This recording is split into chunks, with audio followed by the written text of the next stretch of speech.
Kita ikuti Radio Talk Indonesian Strong from Home bersama Ayah Edi, praktisi multiple intelligence dan holistic learning, live interaktif. Halo Smart Listener dan keluarga Indonesia, apa kabar? Senang sekali bisa menjumpai Anda kembali di Indonesian Strong from Home, membangun Indonesia yang kuat dari keluarga. Selamat pagi untuk Anda di Palembang, di Medan, Banjarmasin, Balikpapan, Pekanbaru, Semarang, Jakarta, Manado, Makassar, dan juga Anda. Ya oporek kabar di Surabaya ya.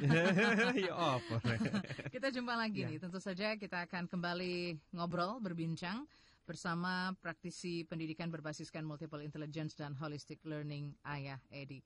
Ayah, apa kabar? Baik sekali Mbak Nancy, luar biasa. Senang sekali ya, kalau setiap Sabtu pagi itu ada energi luar biasa ketika kita ingin kembali menjumpai keluarga Indonesia dimanapun berada. Betul sekali Mbak Nen. Ayah, beberapa minggu kita bicara tentang bagaimana kita mengetahui latar belakang penyebab dari anak-anak kita tidak suka belajar. Betul. Kita juga sudah belajar tentang bagaimana sih mengikuti mereka dengan fase-fase perkembangan mereka. Iya, betul sekali. Dan di fase-fase itu kita belajar juga mengisikan program-program di software pembelajaran mereka nih Ayah ya. Iya. Apa yang sudah kita lakukan, coba kita lakukan ya selama ini. Rasanya mungkin aplikasinya akan tidak efektif atau mungkin kurang tepat. Kalau kita juga belum belajar bagaimana mengetahui tentang sebenarnya sistem pendidikan kita ini seperti apa. Iya, karena ini saling berkaitan erat ya. Betul sekali. Anak kita adalah bagian daripada sistem dan apa yang dihasilkan oleh sistem itulah nanti kelak anak kita. Jadi seperti itu. Kali ini kita akan mengajak Anda, Smart Listener dan keluarga Indonesia untuk mengevaluasi, mengetahui juga ya sebenarnya dasar dari sistem pendidikan. Nah, mungkin kita harus keluar dulu nih. Di negara-negara maju itu seperti apa ya? Iya, paling tidak kita akan menjadi lebih baik kalau kita sering melihat contoh-contoh yang baik dari orang lain. Begitu karena seringkali kebaikan itu tidak hanya datang melalui diri kita sendiri, tapi justru lebih banyak biasanya kita temui melalui orang-orang lain. Nah, kali ini ya tentunya kita ingin mengajak bangsa Indonesia khususnya melalui Smart FM untuk coba sih mengintip bagaimana negara-negara lain yang notabene-nya perkembangannya lebih baik daripada kita menerapkan sistem pendidikannya dan melakukan reformasi terhadap sistem pendidikannya. Nah, tentunya ini berbasiskan multiple intelligence ya? Iya, pemikiran dasarnya nanti bermuara kepada multiple intelligence dalam artian bahwa pada akhirnya mereka sepakat bahwa setiap anak itu adalah cerdas. Seperti itu. Baik, Ayah, kita tahu bahwa kita sebagai orang tua adalah sebenarnya sekolah ya pertama bagi anak-anak kita. Kita mengangkat topik ini ya? Iya, jadi saya melihat bahwa kita selama ini merasa aman-aman saja pada saat kita sudah menyekolahkan anak kita.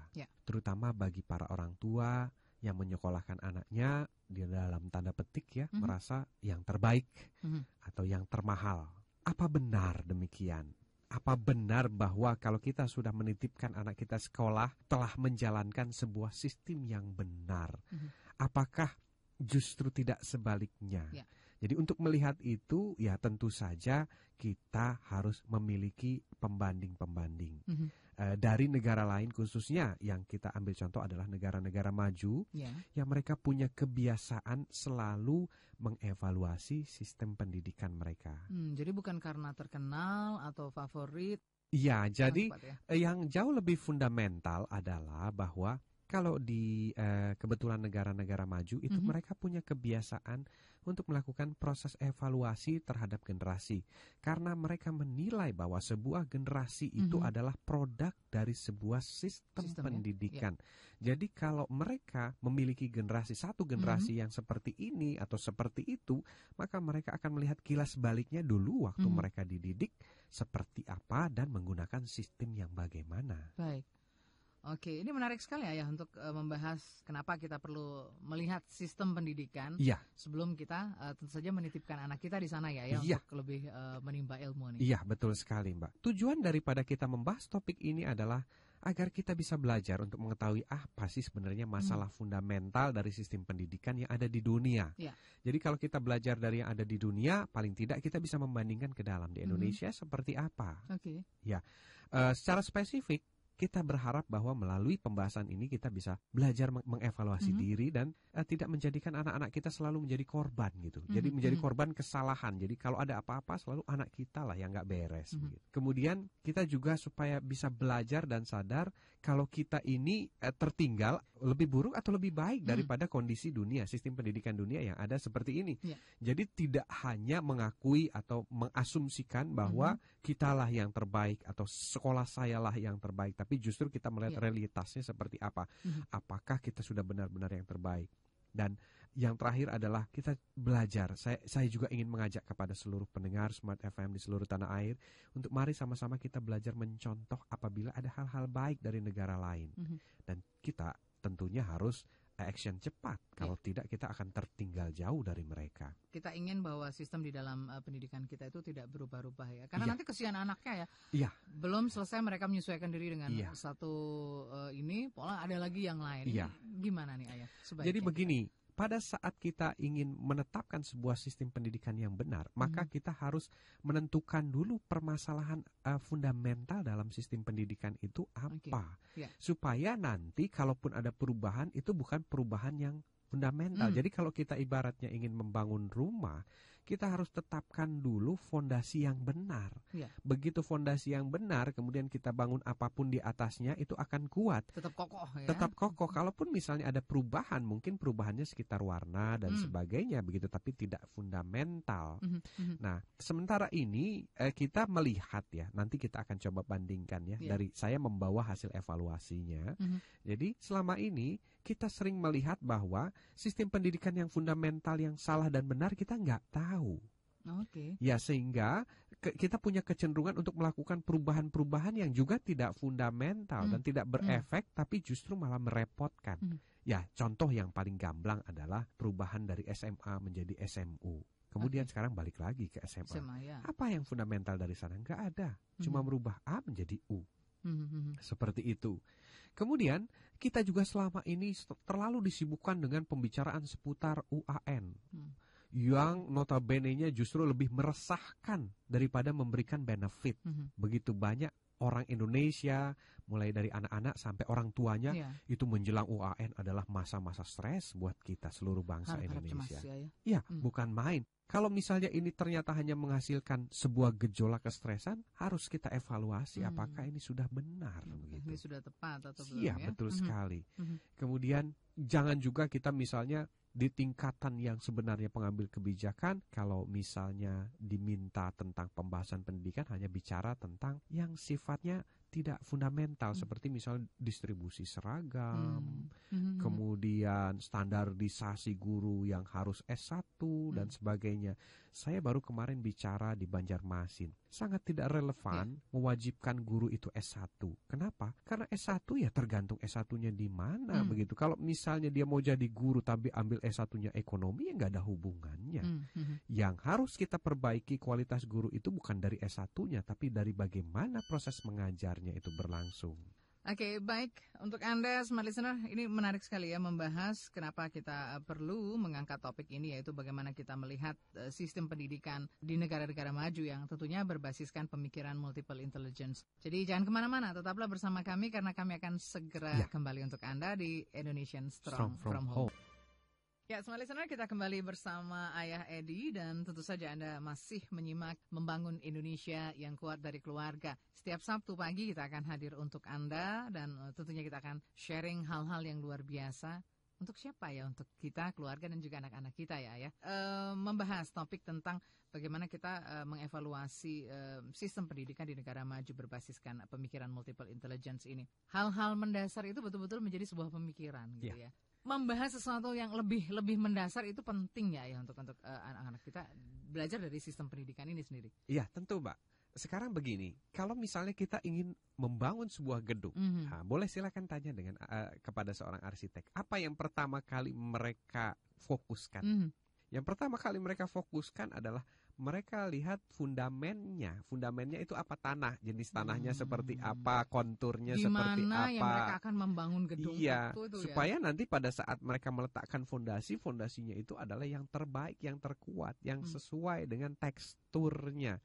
Jadi kunci utama setiap bangunan itu ada di fondasinya. Mau berapa tahun dia berdiri itu tergantung fondasinya. Jadi atau fundamennya. Kalau kita bisa analogkan ke bangunan ini ya, sistem pendidikan itu seperti itu ya. Iya, kira-kira seperti itu.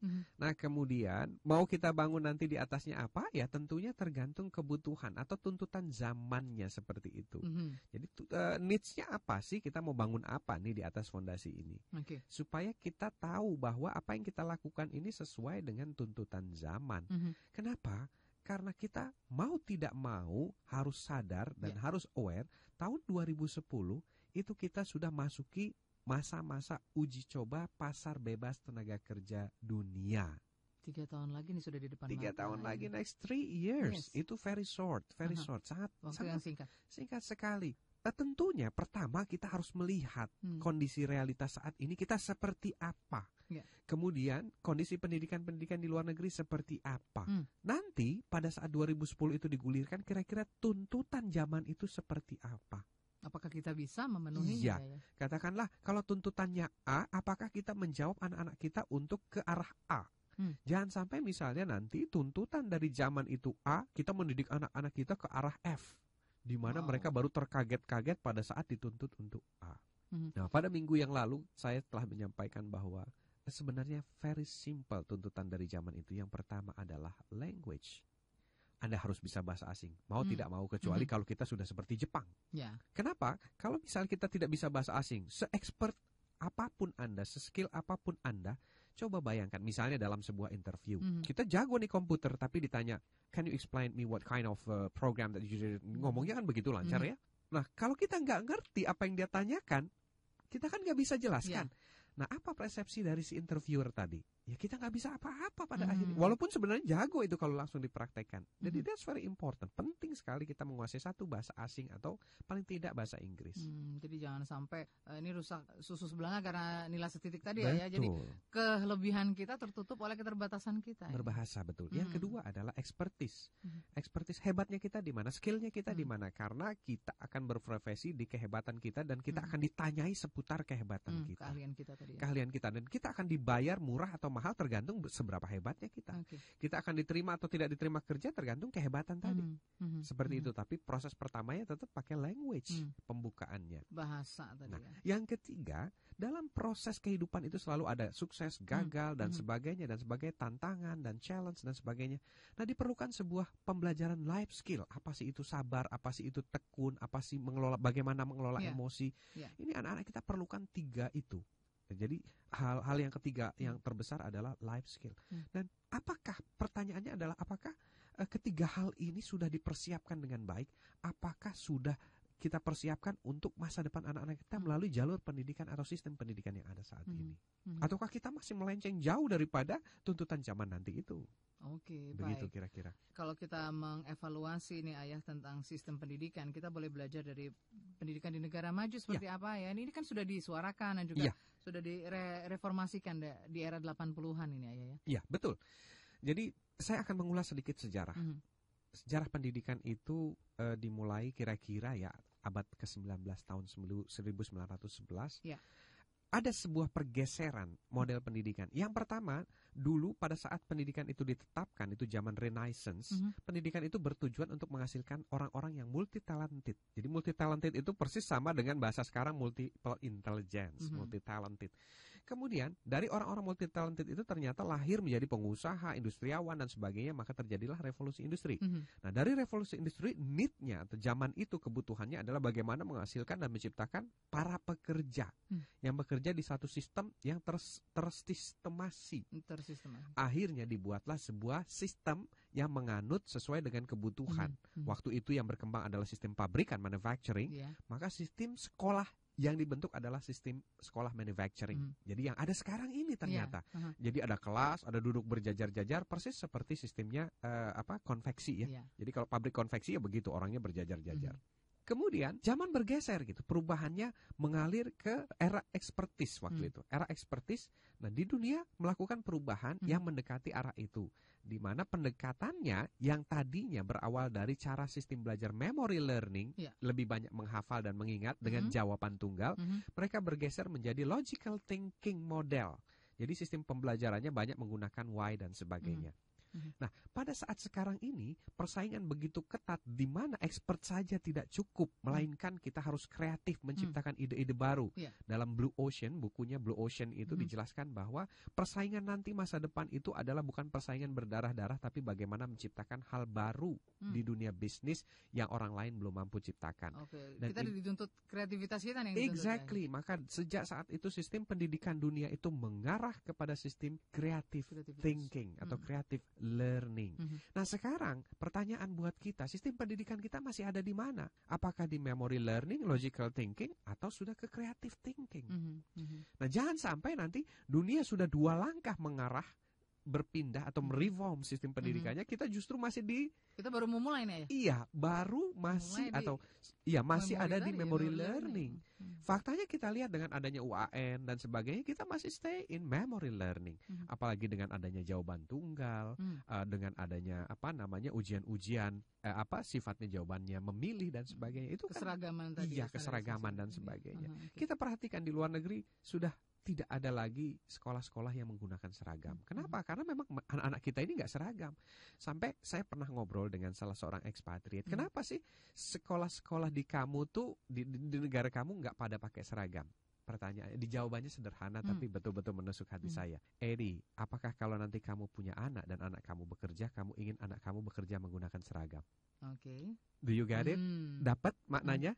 Ya, apakah mau jadi orang-orang yang berseragam kerjanya? Kita tahu dong kira-kira maksudnya dia apa. Kalau berseragam itu ada di level mana? Yes. Kalau misalnya di level pengambil keputusan, ada nggak perusahaan yang pengambil keputusannya berseragam? Simple gitu, tapi itu dalam buat saya begitu. Apakah nanti kamu kalau anak kamu bekerja ingin menjadi pekerja yang berseragam? Gitu. Karena mereka bukan berseragam, kita ciptakan mereka to be expertise, to be kreatif. Kalau kita boleh sedikit ambil intisarinya nih bahwa sebenarnya kita harus mengajarkan kepada anak-anak kita nih, memberikan sistem pendidikan yang lebih mengasah, mengolah kreativitas mereka. Karena ini eranya udah beda nih ya. Eranya globalisasi. Persis. Kita harus setiap saat itu mendekatkan diri kepada needs, kepada kebutuhan. Zaman. Sampai ada satu sindiran yang cukup tajam ya, yang pernah disampaikan seorang praktisi pendidikan dari Amerika. Dia bilang gini, in the world everything is changing but curriculum. Di dunia ini semuanya serba berubah dengan cepat, tapi kecuali satu, cuma kurikulum yang nggak pernah berubah. Dan itu ternyata adanya di negara kita salah satunya. Jadi kalau kita coba lihat apa yang dipelajari oleh kakek kita, kemudian dipelajari oleh kita dan anak kita masih sama, cuma beda buku saja, beda sampul dan sebagainya. The way of learning still the same. Nah ya, akibat yang paling ekstrimnya ya, ketika nanti kita tidak bisa mengejar gitu ya, kebutuhan zaman itu, kebutuhan saat ini. Ini apa nih Ayah? Selain kita tadi juga tertinggal, mungkin kita nggak dapat kesempatan. Yang paling ekstrim apa nih akibatnya ya? Pada zaman kita saat ini sekarang, Ayah Edi, Mbak Nancy dan sebagainya, kita melihat zaman ini, apakah mencari kerja itu gampang? Jawabannya pasti sulit. Seberapa sulit? Semakin sulit. Itu pada saat persaingannya masih national. Kita baru bersaing dengan antar pulau, antar provinsi. Nah, can you imagine nanti pada tahun 2010 mulai dibuka, Singaporean boleh masuk ke sini, guru-guru Singapura boleh masuk ke sini, guru-guru Filipino boleh masuk ke sini. Itu baru se-Asia Tenggara saja. Pertanyaan yang harus diajukan, apakah kita lebih baik dari mereka? Pertama dalam hal bahasa, kedua dalam hal expertise, ketiga dalam hal life skill atau the spirit atau etos kerja kalau bahasanya Pak Jansen Sinamo. Coba bandingkan etos kita dengan Jepang, bandingkan etos kita dengan Korean. Wow, kita harus menjawab tantangan itu. The worst case adalah kita mau jadi apa di negeri kita sendiri? Kalau misalnya mereka ternyata lebih memenuhi tuntutan zaman. Bisnis itu selalu bicaranya begini, I don't care who you are, I don't care where you from. Itu ada lagunya ya. Yang saya care adalah kamu memenuhi requirement saya atau kebutuhan saya. Mau kamu orang Indonesia, mau kamu orang Filipino, mau kamu orang India, begitu requirement-nya masuk, saya pakai kamu. Tapi kalau sekarang kita masih punya nasionalisme yang bagus karena sistemnya masih membentengi kita. Jadi sekarang ini kalau misalnya ada expatriate mau masuk ke Indonesia, pada saat globalisasi itu belum digulirkan, maka selalu akan ada, di Indonesia masih banyak. Kita nggak perlu mendatangkan kamu. Imigrasi masih berhak menolak mereka. Tapi nanti kita boleh ke luar negeri, orang luar negeri boleh ke kita. Sudah tidak ada batas lagi. Lantas apa yang bisa kita lakukan? Kalau melihat faktanya sekarang ini, orang asing datang ke kita, mereka akan menempati posisi middle up. Dan orang kita ke luar negeri jadi apa kira-kira? Andalah yang menjawab. Dan seorang teman saya bercerita begini, tidakkah kita sadar selama ini gaji seorang expatriate itu bisa 10 kali gaji orang lokal? Oke, nah itu tadi kita sudah tahu ya akibat yang paling buruk ya. Iya, seperti itu. Sampai kapan kita akan begini? Sampai kita tidak mau merubah sistem pendidikan kita. Kenapa sistem pendidikan yang harus dirubah? Karena sistem pendidikanlah penghasil generasi. Mau seperti apa generasi kita, mau seperti apa nanti potretnya ya dari sistem pendidikan itu. Kita mulai dari sistem pendidikannya itu. Iya. Oke, nah sistem pendidikan itu sendiri apakah hanya di sekolah kita atau bagaimana dengan peran-peran orang tua dan juga ada lingkungan yang di sekitar dalam Indonesian Strong from Home, basis sistem pendidikan itu pertama dari keluarga ya. Karena keluarga yang mengetahui si anak seperti Tapi apa. kita tidak bisa menolak adanya fenomena megapolitan dan metropolitan bahwa waktu orang tua di rumah semakin sedikit, artinya apa? Waktu di sekolah atau peran sekolah semakin besar. Semakin besar. Nah, iya. Waktu kita masih banyak kok ya. Oh gitu. Oke. Karena kita harus melewatkan dulu beberapa pesan berikut. Baik kalau gitu, Mbak. Smart Listener, jangan kemana-mana, tetaplah bersama kami. Kita masih membahas topik evaluasi mendasar sistem pendidikan di negara maju berbasiskan pemikiran multiple intelligence. Nanti Ayah juga akan berbagi tentang evaluasi apa saja mendasar sih yang betul yang ada di Iya. negara-negara maju itu seperti apa. Iya, ini beberapa poinnya ada di sini ya. Oke, tetaplah bersama kami. Terima kasih Anda masih bersama kami di Indonesian Strong from Home dan tentunya Ayah Edi juga masih bersama Anda. Perbincangan menarik ini akan kita coba lanjutkan kembali, yaitu tentang bagaimana kita mengevaluasi sistem pendidikan. Kalau kita bandingkan dengan negara-negara maju yang tentu saja berbasiskan pemikiran multiple intelligence. Akibat terburuk ya Ayah, jangan sampai itu terjadi. Walaupun kita cuma punya waktu kurang lebih 3 tahun ke depannya ya sebelum 2010 itu hadir dan di situ ada pasar bebas di mana orang sana boleh ke sini, kita boleh ke sana. Ini apa yang perlu kita persiapkan Ayah? Tidak ada kata terlambat Ayah? Iya, waktu satu seminar saya pernah ditanya, Ayah kita cuma punya waktu 4 tahun. Waktu itu tahun lalu ya, tahun 2006. Kita punya 4 tahun. Apakah kita bisa mengejar? Saya sampaikan kepada si penanya, saya katakan begini, Ibu, kalau kita sudah menyadari dan mengetahui jaraknya, misalnya 4 tahun, itu masalah kita menjadi jauh lebih sederhana. Kenapa? Yang kita fokuskan adalah bagaimana cara mengejarnya. Jadi kita bicara tentang speed, kecepatan kita mengejarnya. Nah, justru yang penting itu adalah kita menyadari bahwa kita tertinggal. Nah, yang lebih dahsyat, yang mengerikan itu adalah, atau lebih sulit lagi adalah kalau kita merasa kita tidak tertinggal dan kita baik-baik saja, fine. Itu yang berbahaya. Ayah, kita juga boleh di-sharingkan dong tentang bagaimana sih sebenarnya sistem pendidikan di negara-negara maju nih Ayah. Kita bisa gambarkan sebelum kita gali lebih jauh ya. Thomas Armstrong dalam bukunya itu membuat sebuah kisah satir. Jadi satir itu sindiran. Ya. Dia kasih judulnya adalah Sekolah Para Binatang gitu, di Animal School. Sekolah binatang itu menggambarkan sebuah sekolah yang ada di tengah hutan, didirikan oleh manusia, kemudian diikuti oleh para binatang. Kenapa? Karena binatang ini ingin menjadi sehebat seperti manusia. Nah, kemudian berbondong-bondonglah akhirnya binatang itu masuk ke sekolah binatang itu tadi, untuk dia merasa agar menjadi binatang yang paling hebat di habitatnya atau di kelompoknya. Nah, setelah mereka belajar, awalnya mereka fine-fine saja, karena pada saat belajar mereka berlatih dan belajar tentang kehebatan masing-masing. Jadi di situ ada elang berlatih tentang terbang, kemudian di situ ada katak berlatih tentang menyelam, kemudian ada rusa berlatih tentang lari.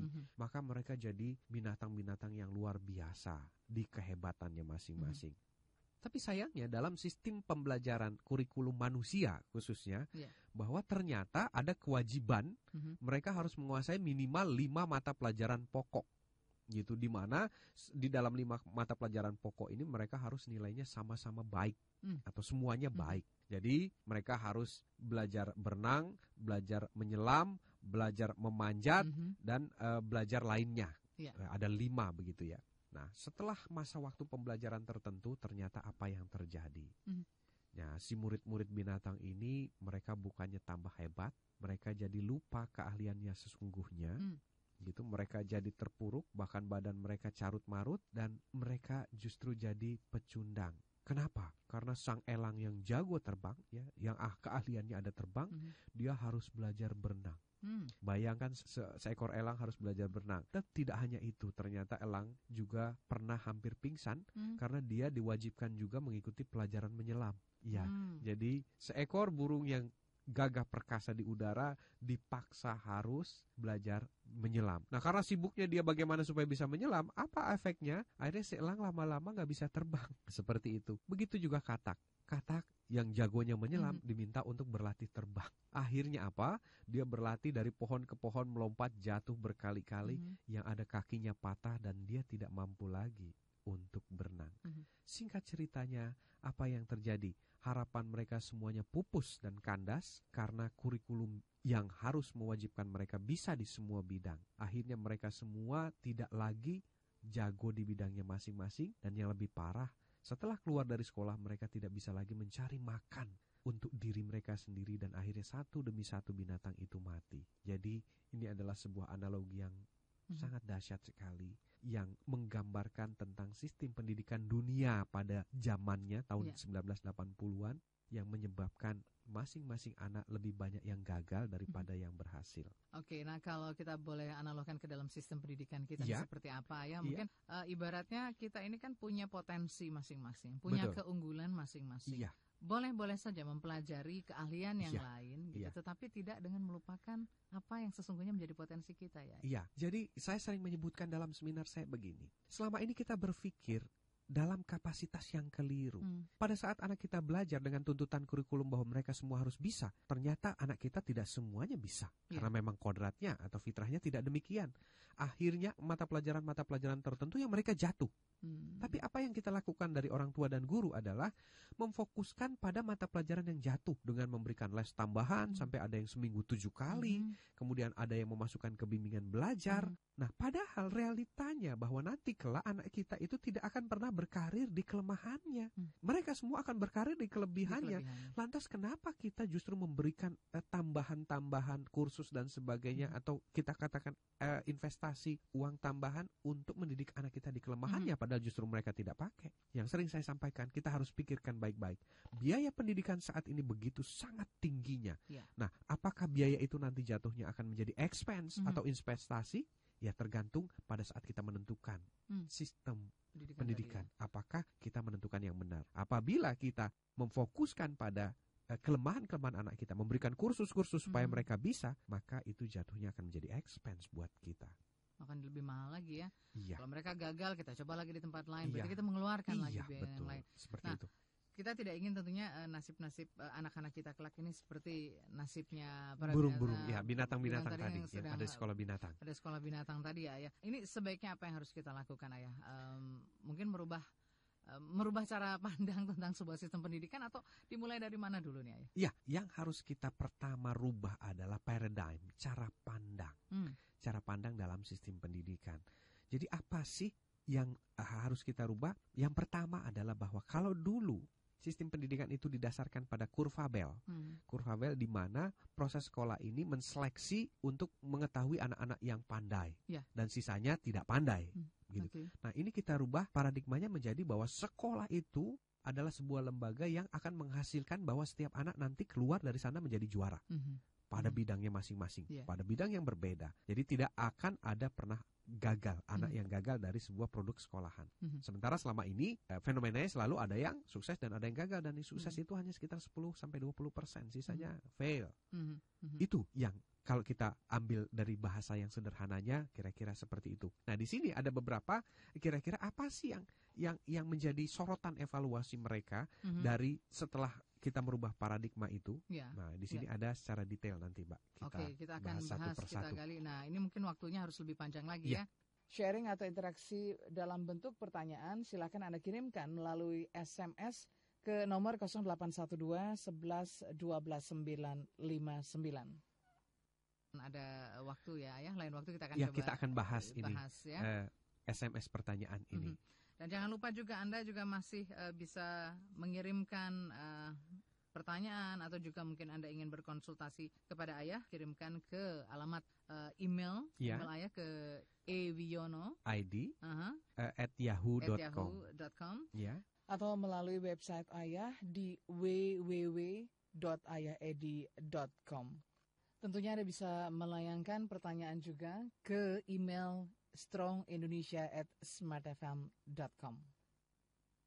Perbincangan menarik bersama Ayah Edi, praktisi pendidikan berbasiskan multiple intelligence yang hadir setiap hari Sabtu jam 10 hingga 12 masih akan kembali untuk Anda di Indonesian Strong from Home, membangun Indonesia yang kuat dari keluarga.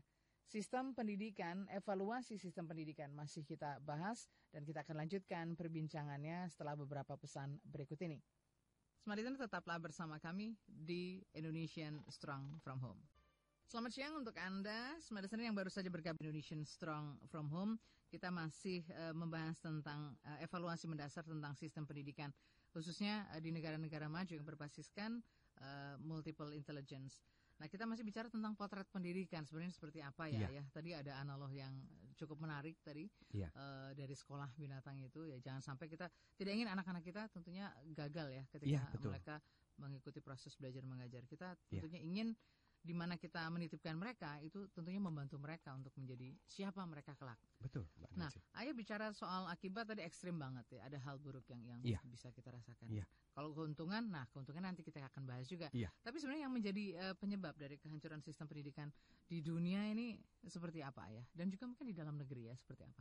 Iya, asal usulnya adalah salahnya penetapan standar hasil daripada sistem pendidikan. Jadi pada saat dulu sekolah dicanangkan, sekolah itu menetapkan standar hasil melalui sistem kurva, lonceng. Jadi bell curve, bentuknya seperti lonceng, bahwa nanti dalam satu kelas, setiap anak yang dididik dalam satu kelas, nanti pasti katanya akan muncul anak yang paling pintar, kemudian anak yang pintar, anak yang rata-rata, dan anak yang di bawah rata-rata. Jadi dengan penetapan standar hasil yang seperti ini, tentunya nanti tidak meleset, hasilnya akan seperti itu. Ini sangat berbahaya sekali dan selama beberapa tahun dievaluasi bahwa ini sebenarnya tidak tepat begitu. Ternyata yang sesungguhnya adalah bahwa yang lebih tepat itu tidak menggunakan sistem lonceng, tapi menggunakan sistem pendekatan stimulasi dan analisis. Jadi kita memberikan stimulasi supaya anak tertarik pada bidang-bidang yang dia minati. Kemudian setelah itu kita akan mengidentifikasi kemajuan dari proses belajar dia. Jadi hasilnya, outputnya beda. Kalau misalnya nanti menggunakan sistem yang berdasarkan pada evaluasi berbasiskan kepada analisis, maka hasilnya adalah portfolio. Portfolio itu adalah hasil pembelajaran. Jadi kalau misalnya lukisan adalah contoh lukisannya seperti apa. Kemudian kalau misalnya kita bicara tentang kemampuan berbahasa, maka hasil rekamannya, video, audio CD-nya seperti apa. Sehingga nanti secara keseluruhan output itu seperti bentuknya kurikulum vitae anak. Jadi gambarannya jauh lebih jelas mengenai potret seorang anak mulai dari SD sampai SMA dan seterusnya. Jadi bukan dalam bentuk angka-angka, karena angka-angka ini sangat rancu gitu. Apa bedanya angka 9 di sekolah tertentu dengan sekolah yang lain? Tapi kalau misalnya portfolio atau catatan proses pembelajaran dan hasil-hasil kerja si anak, itu jelas dimanapun dia bersekolah. Oh, ternyata hasil lukisannya seperti ini si A. Oh, ternyata hasil buatannya begini. Begitu awal mulanya. Kemudian satu persatu mereka mencoba untuk menitili. Menitili itu apa ya bahasa Jawa itu? Membuat lebih detail kira-kira apa saja sih. Nah, beberapa di antaranya di sini dikatakan bahwa sistem pendidikan yang selama ini kita lakukan, jadi ini berlaku di dunia ya. Nah, apakah kita masih tetap mengikuti? Ya, mari kita evaluasi bersama. Kita ini selama ini tidak menghargai proses katanya. Jadi selalu berpatokan pada hasil akhir. Padahal hasil akhir itu seringkali ditentukan hanya sehari atau 2 hari. Gitu. Sementara mereka belajar itu tahunan. Begitu, justru seharusnya bukan pada hasil akhir tapi proses. Makanya muncul yang namanya metode pembelajaran portfolio management. Yang kedua adalah sistem kita yang ada saat ini lebih banyak mengajari anak kita untuk menghafal. Atau dengan kata lain, adalah mendidik anak kita dengan kemampuan yang terendah dari kapasitas otak yang sesungguhnya. Jadi kemampuan terendah dari kemampuan otak yang sesungguhnya, yakni menghafal. Nah, di situ dijelaskan bahwa kalau kita menggunakan sistem pembelajaran menghafal, maka nanti kita bisa lihat generasinya adalah generasi pasif. Yang seperti tadi saya ceritakan ya minggu lalu, itu bahwa untuk misalnya mandi, saya perlu antri. Sementara anak-anak yang biasa dididik dengan cara tidak seperti ini, mereka akan cari selalu berbagai alternatif dan solusi dari masalah yang dia hadapi. Ya. Jadi sistem yang tidak menghargai prosesnya ya. Yang pertama itu. Nih ya. Yang kedua, sistem yang hanya memfokuskan pada hafalan. Jadi hafal, menghafal, dan menghafal. Bayangkan, saya sering diskusi kemarin ya, baru saja kemarin diskusi, itu bayangkan anak-anak kecil kita sering, anak-anak SD, itu sering diminta untuk menghafal menteri. Zaman kita dulu masih ada ya, menghafal menteri ya. Saya kalau disuruh nanya lagi, ayah tanya juga nggak tahu. Coba, tidak sangat masuk akal begitu, menghafal menteri, padahal nanti akan berubah lagi. Berubah lagi, dan kita pada saat besar nggak akan menterinya pasti sudah ganti gitu, nggak akan kita gunakan. Jadi banyak sekali cara-cara, metode yang sebenarnya sangat membuat tidak efektif dalam sistem pendidikan. Perlu kita ingat lagi ulasan kita beberapa waktu lalu ya tentang mungkin sebenarnya kita juga ingin mengajak anak kita sebenarnya filosofi belajar itu seperti apa ya. Sehingga mereka tahu gitu, bukan hanya sekedar menghafal. Betul. Tetapi juga banyak ada poin-poin atau aspek-aspek lain yang penting di dalam sebuah pembelajaran tadi ya. Iya, kembali saya akan ceritakan bahwa justru dalam sebuah sistem pembelajaran itu yang penting adalah bukan kita mampu menghafal, bukan, tapi kita tahu filosofinya. Mengapa kita belajar ini? Apa yang kita serap? Persis. Gitu ya? Coba kita tanyakan kepada anak-anak kita yang belajar matematika, kimia, fisika, bahasa dan sebagainya. Tahu nggak mereka kalau ditanya, kenapa sih kamu belajar bahasa? Untuk apa? Kenapa? Untuk apa perlunya? Nah, kalau itu sudah bisa dijawab mereka dengan jawaban-jawaban yang signifikan, nah berarti sistem pembelajaran kita sudah mengarah ke arah yang benar. Walt Disney saja mengatakan bahwa untuk bisa menjadi tukang sapu di Disneyland, kita perlu mendidik mereka selama 10 hari. Walaupun sebenarnya cuma perlu waktu 1 jam untuk mendidik mereka bisa menyapu. Tapi 9 harinya kami mendidik mereka untuk mengajari filosofi di balik menyapu itu. Teknisnya mereka tahu ya. Iya, filosofi yang lain yang perlu mereka juga pahami dan ketahui. Iya, supaya mereka bisa memilih apakah saya terus mau menjadi tukang sapu atau tidak. Begitu mereka tahu filosofinya, maka mereka akan totalitas dan melakukan dengan sebaik-baiknya. Kita akan melakukan apa yang kita kerjakan itu dengan tulus ya. Betul sekali. Kalau kita tahu ini ngapain kita kerjakan ini.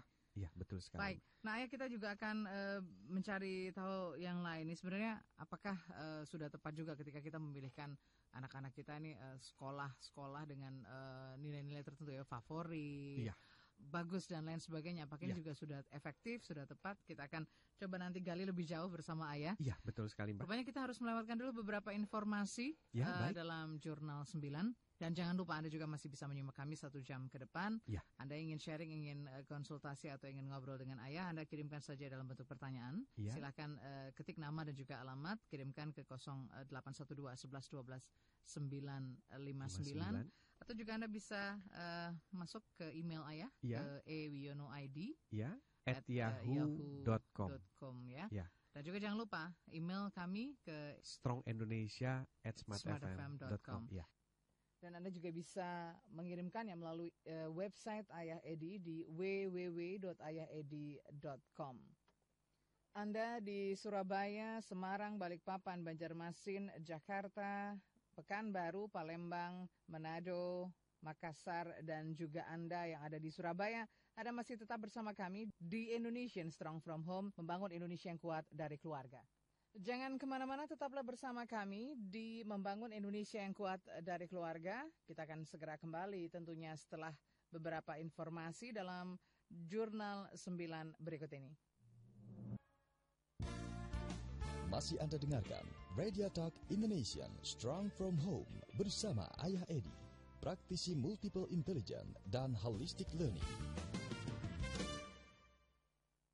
Indonesian Strong From Home masih untuk Anda, Smart Listener dan juga keluarga Indonesia. Jangan lupa kita masih berbincang dengan Ayah Edi.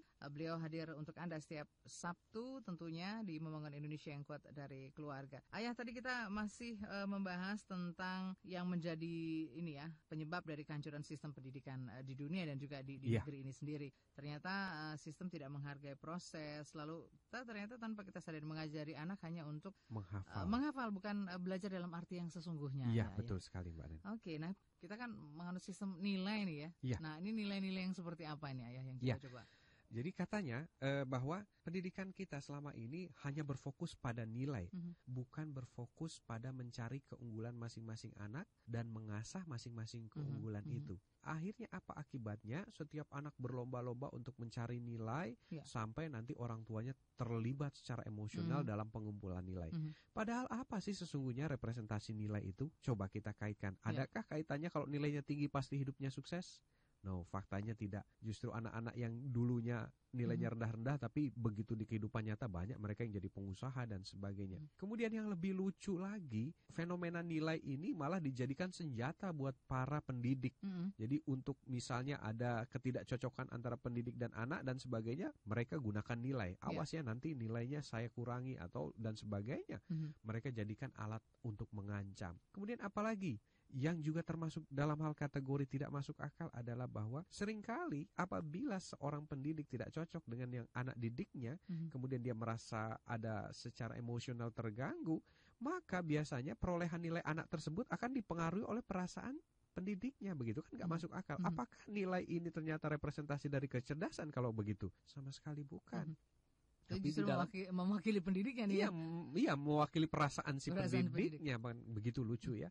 Jadi kalau semakin senang semakin tinggi nilainya, kalau dia tidak suka akan dikurangi. Padahal kita harus punya nilai yang sama terhadap semua anak ya. Iya, kemudian nilai ini sendiri juga justru akan membingungkan kan.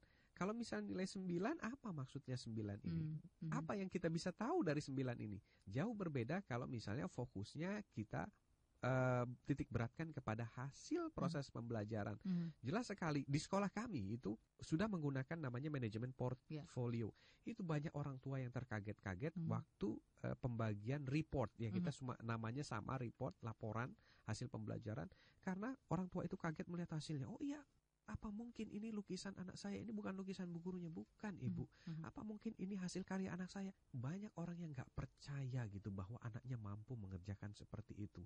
Dan betapa dengan sistem ini terbuka bahwa keunggulan masing-masing anak dalam secara spesifik itu kelihatan dari portfolionya, catatan hasil kerjanya ini.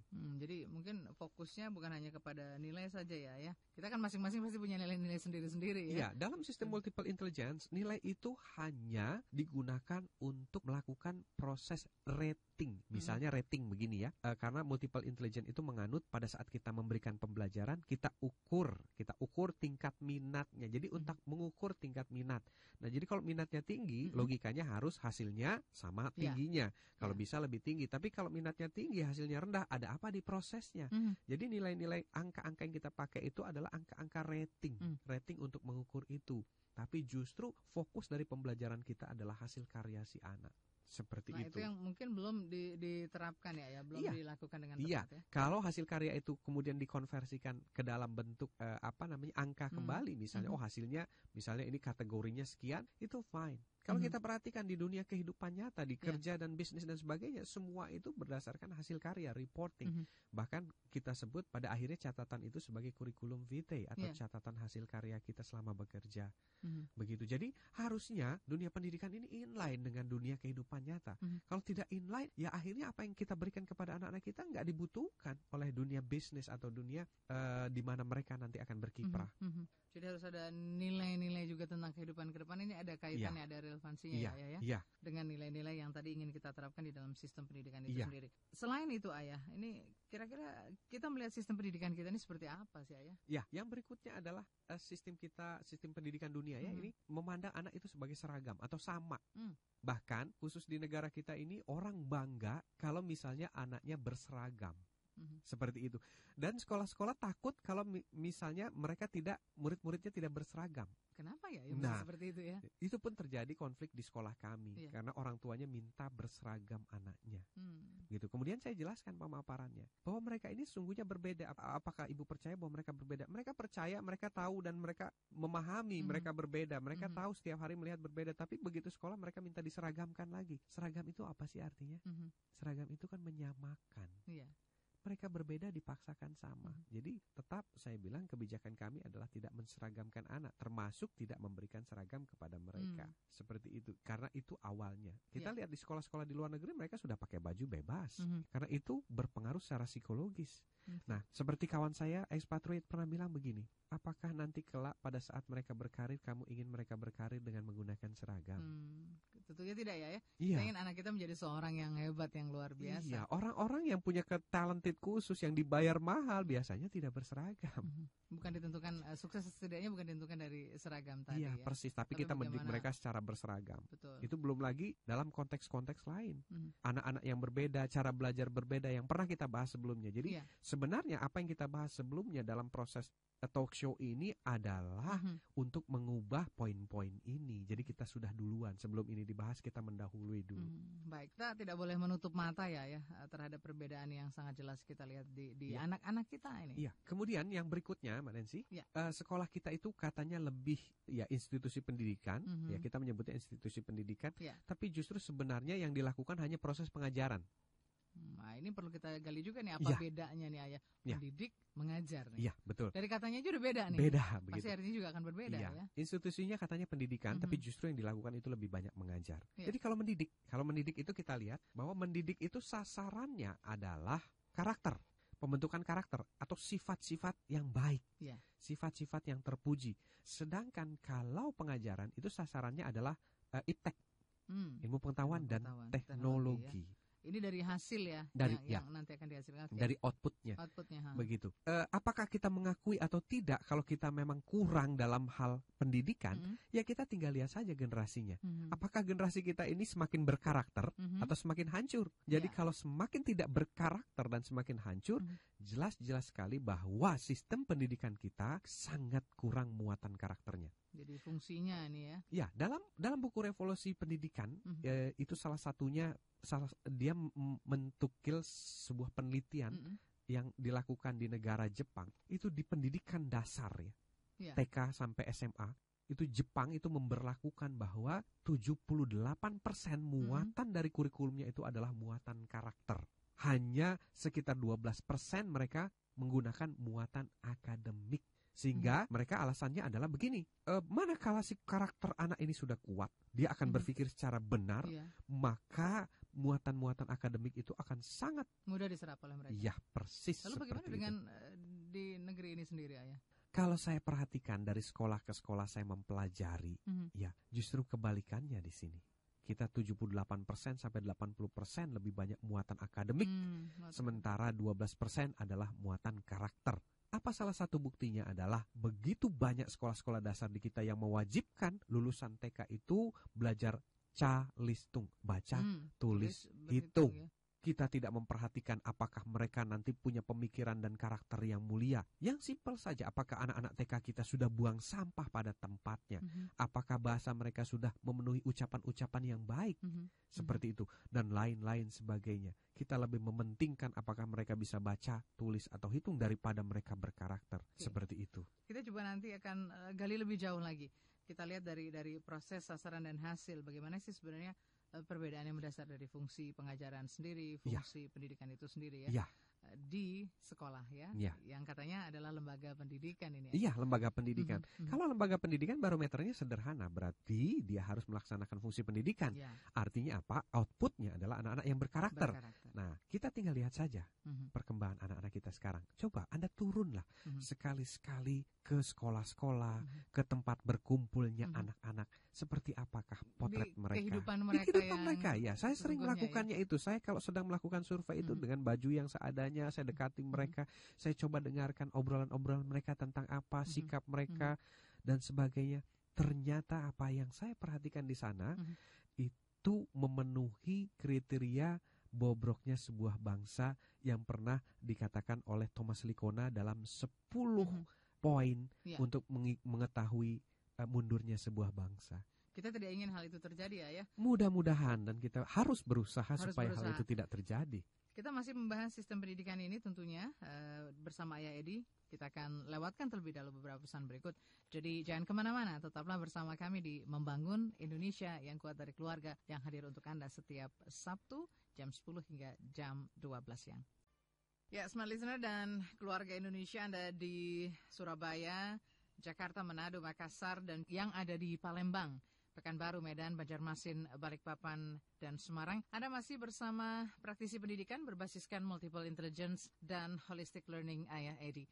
Kita masih membahas tentang sistem pendidikan, tentu saja pendidikan berbasiskan multiple intelligence yang ada di dunia ini ya. Kita sedang mencari tahu sebenarnya apa sih yang menjadi penyebab kenapa sistem pendidikan ini menjadi sesuatu yang carut marut ya. Kehancurannya itu terletak di mana? Tadi ada beberapa poin yang sudah kita gali bersama Ayah, yaitu yang pertama adalah karena kita menganut sistem tidak menghargai proses, lalu juga kita hanya mengajarkan anak-anak ini menghafal, bukan belajar dalam arti yang sesungguhnya, lalu fokus pada nilai.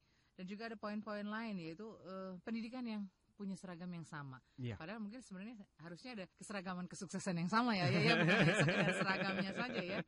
Tadi kita juga membahas tentang kita hanya ternyata mengajarkan, bukan mendidik. Tadi Ayah juga membahas poin pentingnya adalah di mana sih sebenarnya letak dari mengajar dan mendidik itu Ayah ya. Nah, tadi bicara soal hasil atau outputnya adalah kalau fungsi pendidikan itu berjalan dengan baik, berarti nanti mereka adalah orang-orang yang punya karakter. Nah, sementara kalau sekedar pengajaran, mereka adalah orang-orang yang hanya sekedar tahu ya ilmu pengetahuan dan teknologi. Padahal kita inginkan adalah mereka kuat, yang struggle di menghadapi kehidupan mereka nanti. Betul sekali. Seorang peneliti dari Amerika mengatakan begini, sungguh menakutkan apabila sistem kita tidak segera dirubah. Kenapa dia bilang? Bayangkan seorang yang sangat pandai tapi tidak berkarakter. Akan jadi apa dia? Dia akan jadi perusak yang sangat dahsyat. Jadi penting sekali untuk segera kita rubah. Bagaimana caranya supaya kita lebih banyak memberikan muatan-muatan karakter. Itu kalau kita lihat dari perbandingan itu ya. Nah, kita akan melihat lagi poin yang berikutnya. Ternyata masih banyak menjadi kendala. Dari ini dianggapnya baru beberapa ini, tapi yang fundamental. Beberapa yang fundamental. Fundamental sekali ya. Jadi yang keenam itu adalah sistem pendidikan berbasiskan kelas atau teori. Coba kita perhatikan anak-anak kita setiap hari. Sekolah berangkat pagi sampai siang, bahkan ada yang seharian. Itu mayoritas waktu mereka dihabiskan di dalam kelas dan di bangku begitu. Bayangkan kalau itu kita sendiri duduk di bangku yang rata-rata kalau sekolah itu ya tipis dan keras ya. Kita 1 jam saja sudah nggak betah sebagai orang tua duduk yang di tempat yang kurang nyaman ya. Iya, seperti itu. Anak-anak kita dipaksa untuk selalu berada seharian ya, ada di dalam kelas. Nah, coba kita lihat apakah ini benar nanti kehidupan seperti itu. Mereka hanya tahu teori saja, tidak tahu lapangan, tidak tahu praktek, sehingga mereka tidak tahu ilmunya ini untuk apa. Apa yang terjadi adalah bahwa nanti kelak pada saat mereka masuk ke dunia mereka, dunia kerja, ini pengalaman saya dulu sebagai HRD dan merekrut orang-orang, mereka sama sekali tidak mengetahui dunia lapangan. Dan kita perlu waktu dan investasi besar untuk mendidik mereka bisa bekerja sesuai kebutuhan kita. Lantas apa gunanya mereka bertahun-tahun mempelajari atau bersekolah begitu kalau kita harus tinggi-tinggi? Expand lagi. Nanti realitas kehidupannya mereka nggak siap gitu ya? Betul, bahkan Carnegie Institute itu pernah mengeluarkan sebuah hasil research. Dia mengatakan bahwa begini, sistem pembelajaran kita itu ternyata mayoritas berada di ruang kelas, hampir 90%. Dan hampir 90% juga teori. Dan ternyata katanya realitas kehidupan itu yang ada di ruangan tertutup itu hanya 30% sampai 50%. Kemudian realitas kehidupan juga membuktikan bahwa lebih banyak praktek ketimbang teori. Lantas kenapa kita selalu bertentangan dengan realita begitu? Harusnya kan sistem pendidikan itu dirancang untuk mempersiapkan anak kita menghadapi realita. Nah, ini adalah fakta-fakta yang dikemukakan dalam hasil evaluasi generasi. Setidaknya mungkin dari mereka mempelajari materi secara akademik, tapi mereka juga harus mempelajari hal-hal lain ya. Praktek nanti di kehidupan nyata itu seperti apa? Kemudian hal lain adalah yang lebih menyakitkan dan lebih menyeramkan. Sekolah itu katanya menghakimi. Sekolah kebanyakan menghakimi anak, lebih banyak menghakimi anak, terutama dengan menerapkan sistem ranking. Aduh, kalau bicara ranking, saya ingat dulu saya ranking berapa ya? Iya. Padahal ranking itu seringkali terbalik dalam kehidupan. Yang rankingnya rendah pada di tataran kehidupan mereka seringkali jadi pemimpin dan sebagainya. Lebih survive, lebih ini ya dengan hidupnya. Iya. Dan dengan sistem ranking ini sekolah telah menyatakan bahwa kalau Anda masuk sekolah semuanya nggak akan berhasil. Jadi untuk apa katanya? Kita memasukkan sekolah kalau sistemnya saja sudah membentuk bahwa mereka hanya sebagian kecil yang berhasil. Harusnya sekolah bertanggung jawab untuk membuat mereka semuanya berhasil. Iya. Dan yang lebih menakutkan lagi, kalau di negeri kita ini, sistem menghakiminya nggak cuma hanya ranking, tapi sekarang ada yang disebut sebagai 3 huruf yang menakutkan. U-A-N. Dan ini menjadi pengadilan buat anak-anak kita. Seolah-olah hidup mati mereka itu di tangan U-A-N. Padahal sebenarnya kehidupan ini masih akan terus berjalan ya. Iya, bukti hidup adalah Pak Andri Wongso. SD tidak tamat. SDTT. SD tidak tamat tapi sukses. Bayangkan kalau Pak Andri waktu itu ikut UAN dan gagal. Justru kita ingin anak-anak kita sudah kita lengkapi dengan materi pendidikan yang kuat. Mereka juga nanti berhasil di kehidupannya nih Ayah ya. Manakala target dari sebuah pembelajaran adalah ada yang gagal dan ada yang berhasil, maka outputnya pasti banyak yang gagal. Manakala sebuah target pembelajaran adalah semuanya berhasil, pasti semuanya akan berhasil. Jadi itu yang harus kita camkan baik-baik. Daniel H. Pink dalam bukunya mengatakan begini, bayangkan bahwa betapa bobroknya sistem pendidikan yang katanya mentolerir tingkat kegagalan sekitar 20%, kata Daniel H. Pink. Ini di Amerika ini. Coba bayangkan dengan sistem manufacturing atau sistem bisnis yang ada di seluruh dunia. Itu toleransi tingkat kegagalannya tuh hanya 2%. Bahkan Toyota sendiri menetapkan hanya 1% kegagalan dari setiap proses produksi. Jadi mereka memproduksi barang tentunya. Nah, pendidikan, H. Pink mengatakan pendidikan adalah sebuah proses produksi generasi. Saya sangat takut sekali manakala sistemnya itu mentolerir tingkat kegagalan hingga 20%. Dahsyat itu. Kalau 20% ini diterapkan di dunia bisnis, maka sebagian besar perusahaan ini akan bangkrut, kata H. Pink. Sudah saatnya lah kita merubah sistem penetapan standar output dari pendidikan supaya nanti hasilnya juga benar. Oke, jadi banyak yang bilang wah praktek dan teori itu nggak sama ya. Nah ini mungkin kita bisa kita bisa inlining, resizing ya. Iya betul. Soalnya kehidupan nyata nih akan bicara tentang lebih banyak prakteknya seperti apa ya. Betul. Seorang ahli psikologi bilang begini, pendidikan dengan sistem ranking itu bertentangan dengan kodrat dan fitrah manusia. Dia bilang begini, tak satupun orang itu yang suka dibandingkan dengan orang lain. Tak satupun, termasuk Anda sendiri yang mendengarkan hari ini, katanya begitu. Tapi kenapa kita justru membanding-bandingkan? Justru membanding-bandingkan ya. Ya, apa efek baiknya dari membandingkan? Nggak ada. Secara psikologis semua orang tidak mau dibandingkan dengan orang lain. Jangan dengan orang lain ya, kita bersaudara saja kalau dibandingkan oleh orang tua kita dengan adik atau kakak kita. Aduh, nggak nyaman dalam katanya. itu. Seperti itu, tapi ranking itu betul-betul membandingkan si A dengan si B. Kalau kita mau membandingkan, bandingkanlah prestasi anak yang sama dulu dan sekarang. Begitu. Jadi di sekolah kami tidak menerapkan sistem ranking. Jadi kita tidak pernah membandingkan satu anak dengan yang lain. Kita selalu katakan kekuatan anak ibu di sini, kekuatan anak itu di situ. Jadi tidak ada kaitannya bahwa si A dan si B, si A lebih hebat daripada si B, tidak. Karena Tuhan menciptakan mereka masing-masing untuk tujuan yang berbeda dan untuk profesi dan peruntukan yang berbeda.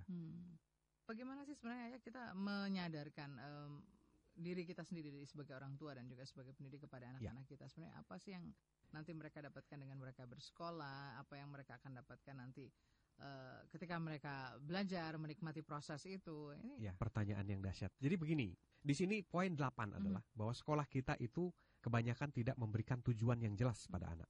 Nah, tujuannya cuma sekolah gitu. Tujuannya sekolah. Ilmu, ya. Tapi sekolah. Untuk lebih dari itu tidak pernah terbayangkan. Betul. Ini sangat dalam sekali. Apabila seorang tidak punya tujuan, maka dia tidak akan mencapai apapun. Itu prinsipnya. Jadi apa yang harus disampaikan dalam sistem pendidikan modern adalah tujuan, memberikan tujuan yang jelas. Bahkan UNESCO telah menetapkan dalam 4 pilar atau 5 pilarnya, itu adalah learn to be. Jadi anak itu dari kecil harus sudah ditanya, kamu nanti mau jadi apa? Kamu mau jadi apa? Seperti itu. Nah tapi sebagian besar di kita tidak membahas tentang filosofi sehingga anak itu tidak terbawa pada sebuah ketertarikan untuk menjadi apa. Nah, tujuan pendidikan kita ini tidak jelas ingin menjadikan anak kita seperti apa, dan anak kita juga tidak jelas ingin jadi apa. Nah, ini boleh dibuktikan nih para pendengar Smart FM, Smart Listener, dan seluruh orang tua dan guru. Coba nanti kita setelah pulang, tanya anak kita yang SD, SMP, atau SMA, tanya deh, kamu mau jadi apa, nak? Hampir 50% lebih, bahkan sampai 70%. Saya sering menanyakan kepada anak-anak, mereka tidak bisa menjawab. Aku nggak tahu mau jadi apa. Baru kemarin kami melakukan ini kepada seorang anak, jawabannya juga sama. Nggak tahu, nggak jelas mau jadi apa. Kenapa? Saya sampaikan kepada orang tuanya. Karena sekolah dan sistem pendidikan kita tidak pernah membawa mereka kepada filosofi untuk menjadi apa. Tidak pernah memberikan arah daripada apa yang kita lakukan saat ini. Sehingga apa yang mereka lakukan, mereka tidak punya reasonnya. Nanti sampai di tujuan ini mau jadi apa mereka? Betul, berapa banyak anak-anak yang konsultasi pada saya di level tataran SMA yang memilih jurusannya bingung. Loh, aneh bin ajaib. Betapa mereka begitu tidak tahunya selama ini mereka belajar untuk apa. Sehingga pada saat mereka harus menentukan pilihan jurusan, mereka bingung. Dan ada pernah beberapa yang konsultasi justru setelah selesai kuliah, setelah pendidikannya selesai, mereka bingung mau kemana. Nah, ini yang menarik ya, kalau saya boleh flashback ya dari kehidupan saya sendiri nih ya. Ayah saya menyarankan bahwa kalau pria itu boleh sekolah tinggi-tinggi. Itu common itu di Indonesia itu begitu. Sekolah tinggi-tinggi dan itu wajib gitu ya. Wajib untuk menjadi seorang sarjana. Sementara untuk yang wanita ya bolehlah sekolah keahlian saja, karena nanti mereka begitu selesai bisa langsung menghasilkan gitu ya, bisa langsung bekerja. Kita nanti ya tidak ingin dong ya menerapkan hal ini lagi kepada anak-anak kita, kan kita tidak ingin mengulangi satu kesalahan yang sama tentang sebuah cara pandang kita ya tentang pendidikan itu sendiri, tentang apa sih si anak-anak ini sebenarnya ingin jadi seperti apa. Ini bagaimana kita harus menyikapinya ya? Iya, jadi saya perlu menyampaikan bahwa berdasarkan research neuroscience bahwa setiap anak yang lahir itu diberikan bekal talented yang berbeda-beda untuk tujuan yang berbeda-beda. Dan apabila ini dikembangkan secara optimal, maka tidak lagi mengenal gender, apakah dia laki-laki atau perempuan, maka dia akan menjadi yang terbaik. Coba kita perhatikan betapa petenis dunia itu ya, yang laki-laki ada, yang perempuan ada, dan sebagainya. Jadi ini sangat tidak mengenal gender. Jadi pendidikan itu adalah bukan genderik. Jadi jangan pernah kita berpikir lagi seperti itu. Maka marilah kita berpikir bahwa setiap anak yang kita lahirkan adalah masterpiece. Apakah kita mampu menjadikan mereka jadi masterpiece atau menemukan mereka bakat-bakat masterpiece mereka, atau kita gagal, itu semua tergantung pada kita orang tua dan guru melalui sistem pendidikan yang kita terapkan saat ini. Berubah ya cara pandang kita bahwa sebenarnya pria dan wanita punya kesamaan ya untuk bisa menjadi orang yang sukses, punya kesempatan yang sama. Tergantung bagaimana orang tuanya yang mengantar mereka, menemani mereka di saat-saat mereka harus bisa menentukan sesuatu tentang hidup mereka. Betul. Wah, ini bukan pekerjaan mudah nih ya. Iya, bukan pekerjaan mudah, tapi selalu saja ada solusinya dan bisa kita lakukan. Masalahnya bukan kita bisa atau tidak bisa, tapi mau atau tidak mau. Nah, ini harus seperti apa ya solusinya nih? Iya, jadi solusinya adalah yang paling sederhana adalah melalui evolusi generasi atau evaluasi ini, kita coba berpikir kembali, coba renungkan kembali. Jangan kita kedepankan emosi. Jangan kita kedepankan misalnya bahwa senioritas, saya sudah puluhan tahun di dunia pendidikan, ini yang benar. Tapi marilah kita coba ketuk hati nurani kita, kita tanya, kita pakai logika kita. Ayo kita renung, apa iya hasil evaluasi ini terjadi di negara kita? Apa iya ternyata ini yang menjadi penyebab daripada munculnya generasi-generasi seperti apa yang kita rasakan sekarang ini? Apa yang kita lihat saat ini ya? Itu kita tidak ingin ya berlarut-larut di saat seperti ini. Nah, kita akan coba lewatkan dulu beberapa pesan berikut. Smart Listener, tetaplah bersama kami di Indonesian Strong from Home, membangun Indonesia yang kuat dari keluarga. Pastinya ingin sharing bersama ayah, Anda bisa kirimkan pertanyaan, kirimkan melalui SMS. Kirimkan ke 0812 11 12 959. Bisa ini ya, masuk ke website ayah ya, di www.ayahedi.com. Setiap Sabtu pagi bisa Anda dengarkan siaran ini, dan Anda juga bisa ngobrol langsung dengan ayah melalui email ayah di ewionoid@yahoo.com. Dan kemana-mana kami akan segera kembali untuk Anda. Smart Listener dan keluarga Indonesia, jangan lupa setiap Sabtu pagi jam 10 sampai jam 12 Anda bisa berbincang dengan praktisi pendidikan berbasiskan multiple intelligence dan holistic learning, Ayah Edi.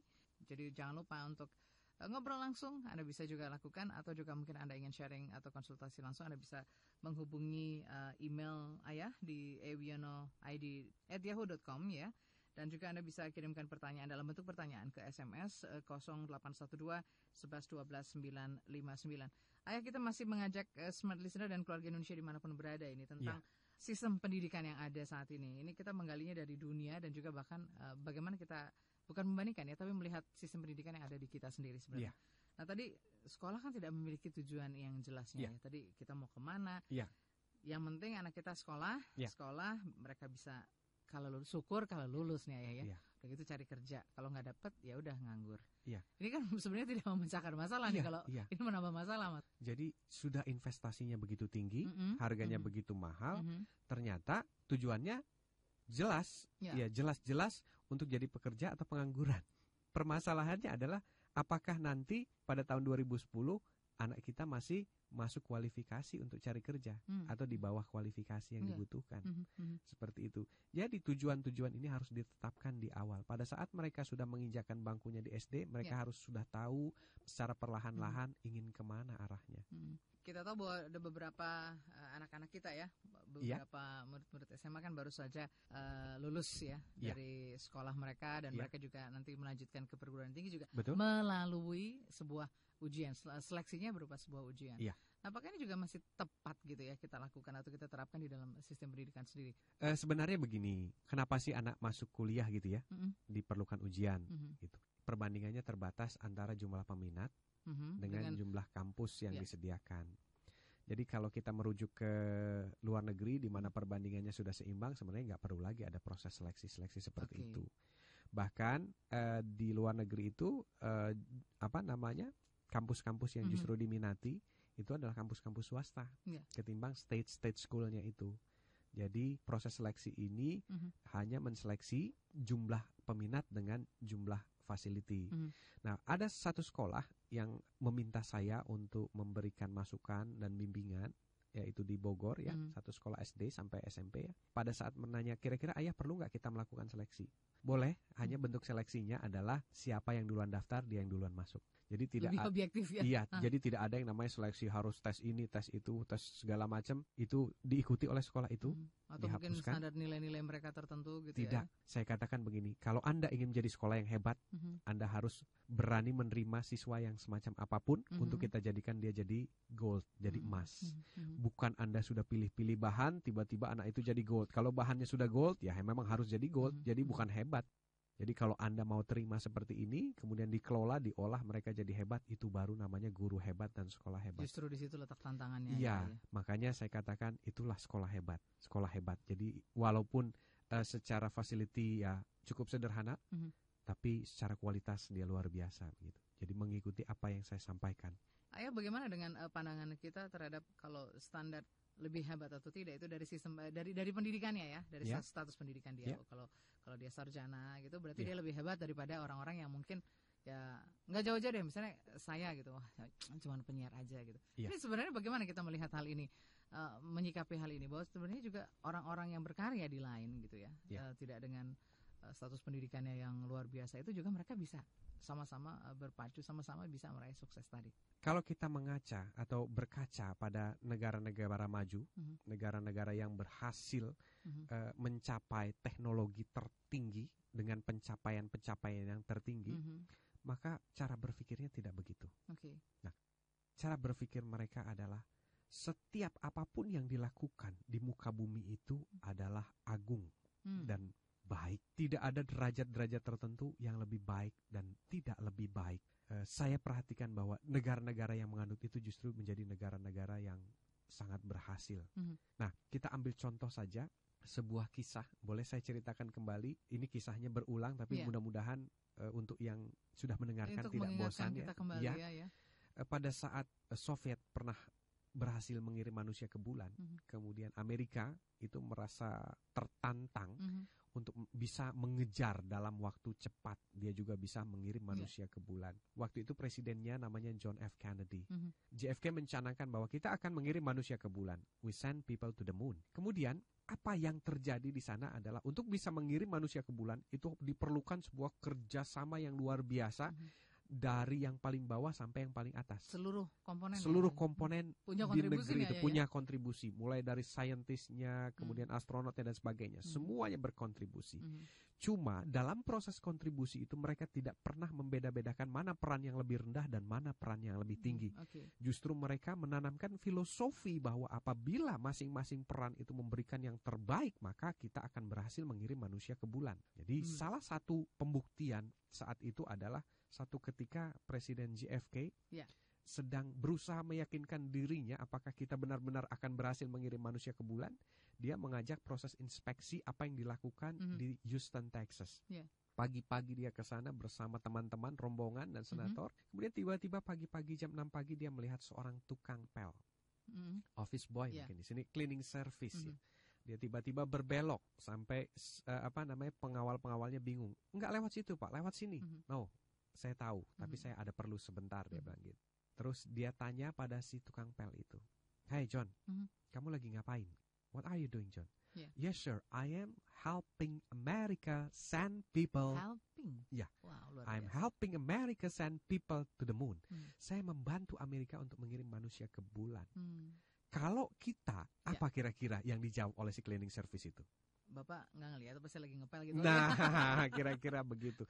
Kemudian yang ajaib dan yang luar biasa adalah JFK tidak tertawa. Justru dia bangga dengan jawaban itu. Sampai dia bilang pada rombongannya, kita kayaknya benar-benar jadi nih ngirim manusia ke bulan. Oke, jadi dari tingkatan paling bawah pun juga mereka merasa ini ya, bersemangat untuk mereka bersemangat dan mereka merasa bahwa saya ini tidak rendah sebagai tukang pel. Saya tidak rendah. Kenapa? Karena filosofinya dapat, filosofinya diajarkan bahwa dengan kamu membersihkan ini punya aisle atau ini punya kantor, maka kantor ini jadi bersih. Kalau bersih berarti sehat. Kalau sehat berarti orang-orangnya bisa bekerja full inspiration, full concentration. Dan apa yang terjadi adalah mereka akan banyak menghasilkan lebih baik. Berawal dari apa? Dari bersihnya ruangan. Jadi mereka begitu bangga to become a cleaning service. Nilai-nilai itu yang harus kita tanamkan kepada semua orang. Kalau kita ingin menjadi negara yang maju tentunya. Karena kita ini saling bergantung ya. Punya ketergantungan masing-masing ya. Kalau nggak bersih, ya nggak enak juga kan kita kerja di ruangan seperti itu ya. Ruangan yang kotor. Begitu kira-kira gambarannya Mbak Nancy. Berarti kita tidak boleh mengkotak-kotakan ya antara ilmu pengetahuan dan juga mungkin orang-orang yang berkarya di luar itu ya. Sampai suatu ketika begini, waktu saya diskusi sama seorang guru di sana, di mana pada saat itu TK ya, pada saat dia ngajar TK ada anak-anak yang ditanya, kamu mau jadi apa? Mau jadi supir truk, mau jadi ini, mau jadi itu, yang menurut pandangan kami sebagai orang Eastern, sebagai orang Timur, itu profesi yang rendah. Saya tanya, kenapa kamu membiarkan mereka untuk berprofesi rendah seperti itu? Dia bilang, dia mengkerutkan keningnya, dia bilang, kenapa kamu bilang itu rendah? Can you imagine, dia bilang, kamu bisa nggak bayangin kalau seandainya tidak ada orang yang melakukan itu? Dia bilang waktu itu tukang sampah ya, tukang sampah. Can you imagine, kamu bisa bayangkan Amerika tanpa tukang sampah? Dalam sehari saja, apa yang terjadi? Bau negaranya, sampah nggak terangkut. Mereka adalah orang-orang yang hebat, yang mau mendedikasikan dirinya untuk mengangkut barang-barang yang kita tidak mau angkut. So, kenapa kamu bilang mereka rendah? Justru mereka lebih hebat dari kita. Saya baru tersadarkan. Banyak hal-hal yang tersadarkan dari pemikiran-pemikiran kita yang mungkin perlu diluruskan. Mereka bukan orang rendah, mereka adalah orang hebat. Can you imagine American without them? Coba bayangkan betapa kalau misalnya tukang sampah di Indonesia ini mogok gitu seminggu, apa yang terjadi? Bandung telah kejadian kan? Betapa Bandung menjadi kota yang sangat kumuh karena sampah. Apakah mereka rendah? No. Kitalah yang punya pemikiran mereka rendah. Jadi setiap kita apapun yang kita lakukan itu sebenarnya punya arti yang luar biasa. Konsep multiple intelligence itu di sana. You're doing your job with full of your heart. Semakin menarik, semakin panas situasinya. Semakin panas di ujung pembicaraan ya. Tapi sebelum kita break sebelum kita sampai di sesi yang terakhir ini, kebanyakan juga, saat sekarang gitu kan, ini sedang adik-adik kita yang lulus dari SMA sedang berlomba-lomba ini mencari sekolah-sekolah punya mungkin istilahnya mereka adalah reputasi yang cukup baik dan juga mendapat gelar favorit. Ini apa yang mungkin ada yang perlu kita luruskan juga nih, bahwa sebenarnya sekolah-sekolah yang lain juga bisa ini bisa punya kontribusi yang baik juga buat mereka tentunya. Saya tidak mengatakan bahwa sekolah-sekolah yang favorit atau sekolah-sekolah yang punya reputasi baik itu tidak baik, tidak. Tapi justru sebenarnya kuncinya bukan di sana. kuncinya adalah pada kita sendiri, pada Anda sendiri. Anda di sekolah dimanapun juga, kalau Anda memang emas, akan jadi emas. Begitu. Coba perhatikan satu demi satu pembicara Smart FM yang ada di sini. Perhatikan sekolah mereka. Apakah semuanya mereka bersekolah di tempat yang katanya bereputasi dan favorit? Ya, seperti itulah gambarannya. Jadi emas adalah emas, begitu. Jadi sesungguhnya kuncinya ada di Anda, gitu. Dimanapun Anda sekolah, ya apapun yang dihasilkan, ya itu adalah karya Anda sendiri. Jadi hanya pandangan-pandangan masyarakat saja yang mengkultuskan kalau menurut saya. Jadi intinya sebenarnya ada pada diri sendiri. Jadi jangan putus asa atau jangan hopeless ya tentang kalau misalnya NEM-nya nggak bagus atau NEM-nya tidak memenuhi standar sekolah yang ingin kita tuju. Masih ada kesempatan lain di sekolah-sekolah yang lain ya. Ya tergantung kita ya. Gimana kita menggunakan kesempatan itu. Iya, betul sekali. Baik, Smart Listener, kita harus break lagi sesaat ini. Kita akan kembali untuk Anda. Udah sesi terakhir ya. Betul, beberapa saat ke depan karena kita akan melewatkan kembali beberapa pesan berikut. Jadi tetaplah bersama kami karena nanti juga ada satu informasi menarik yang akan Ayah bagikan ke kita tentang workshop ya bulan September. Wah, ini ditunggu-tunggu nih. Workshop juga, kemudian ada berita baik bahwa siaran-siaran kita atau talk show kita ini yang isinya semua adalah pembelajaran. Ini akan diproduksi oleh Smart FM dan nanti Smart Listener bisa memperolehnya dengan mudah di toko-toko buku. Mudah-mudahan bulan depan itu sudah mulai bisa diedarkan. Oke, jadi realisasinya akan segera ya? Iya, jadi ini adalah semacam audio learning. Jadi pendengar Smart FM yang tidak kebagian satu sesi akan bisa tetap mendengarkan. Jadi nggak ketinggalan, tetap bisa mengikuti topik-topik yang kita bahas. Iya, begitu kira-kira Mbak Nens. Baik, tetaplah bersama kami di Indonesian Strong from Home. Bicara soal keluarga, soal anak, apalagi membicarakan sesuatu yang ada kaitannya ya dengan membangun Indonesia yang kuat dari keluarga, khususnya di pendidikan ini. Rasanya waktu 2 jam juga nggak bakal cukup ya Ayah? Iya, cepat banget ya Mbak. Nggak terasa. Tapi Ayah, sebelum kita mengulas lagi secara lebih detail poin-poin yang sudah kita bahas, yaitu mengenai sistem pendidikan yang ada saat ini. Jadi dalam waktu dekat ada kabar gembira mungkin untuk para orang tua, para Smart Listener? Iya, saya sedang membuat rencana workshop yang akan diselenggarakan itu tanggal 9 September, hari Minggu, di Ciputra. Jadi acaranya ini adalah bagaimana kita menyelamatkan masa-masa kritis perilaku anak kita dari pengaruh lingkungan yang merusak. Ya, dengan cara kita belajar menjadi konsultan pribadi bagi anak kita. Karena saya melihat tingkat kerusakan perilaku anak kita dan pengaruh dari lingkungannya itu sudah sangat dahsyat sekali. Dan ini mau tidak mau kita harus lakukan sesuatu bersama-sama. Dan saya menyediakan wadahnya melalui workshop ini. Kita belajar bagaimana kita memposisikan diri sebagai konsultan bagi anak-anak kita. Supaya manakala anak kita setiap ada masalah, dia mencari solusinya ke kita orang tuanya, bukan ke teman-temannya. Gak mencari-cari yang lain ya. Betul. Justru kita sebagai keluarga. Iya, karena dengan cara itulah langkah awal penyelamatan dari masa depan anak-anak kita. Kita tidak perlu berbicara tentang prestasi akademik dan sebagainya, manakala kita belum bisa menjamin bahwa karakter dan perilakunya bisa terbentuk dengan baik. Itu diperlukan sebuah peran yang luar biasa pada momen-momen yang kami sebut sebagai momen-momen kritis pembentukan anak. Nah, ini akan kita pelajari bersama dan akan kita latih bersama supaya kita pulang nanti akan bisa menjadi benteng buat anak-anak kita terhadap pengaruh-pengaruh yang masuk sangat deras ke dalam diri anak kita. Bukan hanya untuk pasangan suami istri, ayah ibu gitu, tapi untuk semua umum boleh ya Ayah mengikuti workshop ini? Iya, sebenarnya akan sangat baik mengikuti workshop yang kedua ini. Jadi saya menyebutnya seri kedua apabila para orang tua dan para peserta itu pernah mengikuti workshop yang pertama. Jadi sebenarnya rekomendasi kami yang pertama itu adalah untuk para alumni atau para peserta workshop yang pernah mengikuti workshop 1 dulu. Jadi mereka sudah pesertanya sudah memahami cara berpikir yang benar. Nah, sekarang kita melangkah pada teknis-teknis bagaimana sih menyelamatkan anak kita begitu. Kalau misalnya kita tidak bisa merubah media, misalnya media yang membombardir anak kita dengan pengaruh-pengaruh yang luar biasa buruknya, maka apa yang kita lakukan? Kenapa nggak kita mulai dari kita sendiri? Mengapa kita nggak mengambil peran sebagai orang tua yang hebat, yang baik dan menjadi konsultan buat anak kita?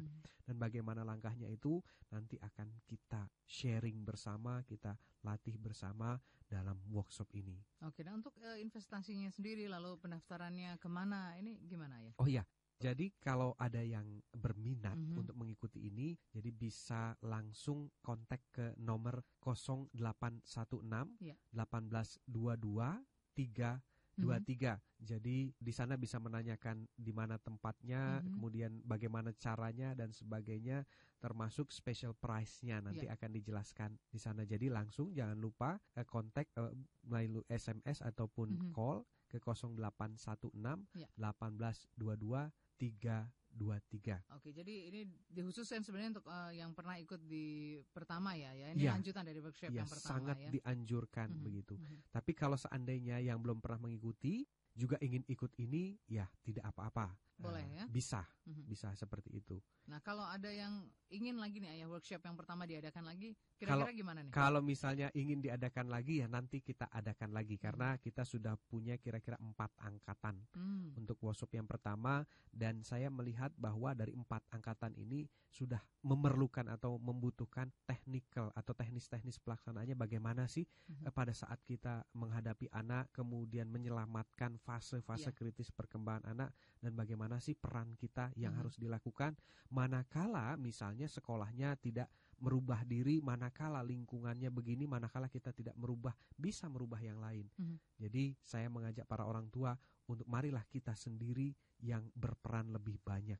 Baik, Ayah, dari evaluasi mendasar tentang sistem pendidikan ya, terutama di negara-negara maju, dan juga tadi kita sempat membahas tentang yang ada di dalam negeri itu sendiri. Jadi ternyata baru sebagian kecil ya Ayah yang menjadi penyebab carut-marutnya sistem pendidikan kita. Iya, betul sekali. Jadi kenapa kita selalu bersemangat setiap hari Sabtu pagi, khususnya saya selalu menyempatkan untuk hadir 2 jam bersama Mbak Nancy dan untuk seluruh pendengar Smart FM, karena saya melihat betul-betul begitu penting dan urgennya kita melakukan perubahan segera. Tentu saja ini tidak bisa kita lakukan hanya dengan sendiri-sendiri, tapi bersama-sama oleh setiap orang tua dan seluruh pendengar Smart FM. Dan kenapa juga kita mengangkat topik-topik secara berseri dan berurutan, karena sebenarnya setiap topik yang kita angkat ini berkenaan dengan bagaimana merubah generasi bangsa dan bagaimana kita bisa membuat Indonesia yang kuat. Itulah sebabnya kami juga punya inisiatif berdasarkan masukan-masukan dari para pendengar untuk memproduksi talkshow ini dengan harapan bahwa setiap orang bisa mendengarkan secara runtut dan berseri apa saja yang pernah kita bahas. Karena ini benar-benar memberikan manfaat yang luar biasa. Jadi kami banyak sekali testimoni dari para orang tua itu yang berkomentar macam-macam, yang membuat dirinya begitu bahagia begitu setelah berhasil merubah paradigm, kemudian melakukan step demi step apa yang pernah didengarkan melalui talkshow kita ini. Oke, mungkin lain waktu juga kita akan mengundang tamu ya spesial untuk bisa sharing langsung nih gimana sih mereka yang pernah mungkin mengalami masalah seperti ini, atau juga mungkin menghadapi anak-anak mereka yang dilabelkan bermasalah. Betul. Saya ini sudah luar biasa ini. Betul sekali Mbak Nancy. Saya sudah mengagendakan, sudah membuat janji dengan para calon bintang tamu kita, terutama para orang tua yang telah mengikuti beberapa program kita.